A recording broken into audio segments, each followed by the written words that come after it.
Tonight, we're learning a Catholic priest accused of sexual assault in the East Bay also has some serious allegations from his past. KPIX 5's Christin Ayers is live in Oakland tonight with this original report. Christin?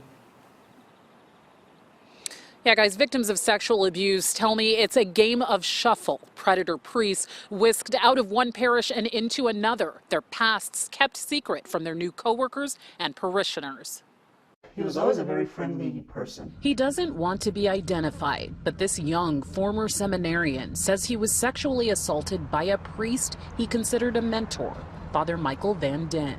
He says it happened inside the rectory of St. Michael Catholic Church in Livermore, where he says Van Den lured him with the promise of helping him find a job. When I got there, it was something didn't feel right. He says Van Den led him into a candlelit room and gave him a gift bag.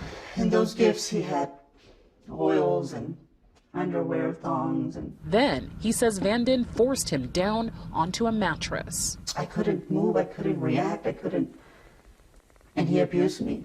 Police later recovered the underwear along with a blindfold, a meth pipe, and 5 rubber rings from Van Den's room. What the former seminarian didn't know was that Van Den was accused of engaging in inappropriate and unwanted sexual contact in the past, even though charges were never filed against him. What it shows is the lack of accountability of the church. His attorney, Sandra Rivera, has now filed a lawsuit against the Diocese of Oakland and Bishop Michael Barber, alleging they knew about prior allegations against Van Den. It's our argument that the diocese had knowledge of these previous allegations and they kept him as a priest in the church and allowed this rape of my client to happen.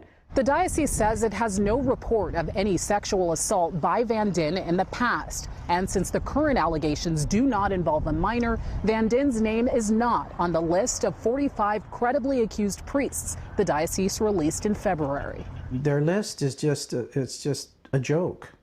They know better. Joey Piscatelli is with SNAP, the survivors network of those abused by priests. He says his group compiled their own list and found 135 priests have been credibly accused, 90 more than those 45 listed by the diocese. They have a history of hiding things, of not being transparent. He says the priest who raped him back in the 70s, Father Steve Whelan, was left off a previous list that the diocese released a decade ago, even though a jury found him guilty of rape.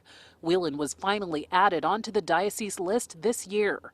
Joey says the most recent example of an omission is the case of Father Alex Castillo. In January, Oakland police investigated an allegation from a minor that Castillo had inappropriately touched him.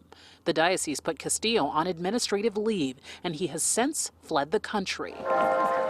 We wanted to talk to Bishop Michael Barber about the omissions and recent accusations that he delayed reporting the Castillo case to law enforcement, which itself could be a crime. What do you know about when those allegations came out against Father Castillo? Oh, I don't have anything to say about it here right now. Thank you very much. Well, there were some allegations that you knew about it much earlier and didn't do anything about it. No, I'm sorry, I don't have anything to say right here. Thank you.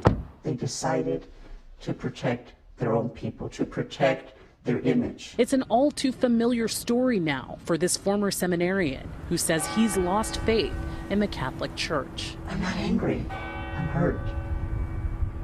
I'm in pain that they allow this to continue to happen. It's hard to grasp that the leader sits and does nothing. In Castillo's case, the diocese says their investigation is still underway, and that is why he's not on the list. Ken and Liz. Christin Ayers live in Oakland tonight. Thank you, Christin.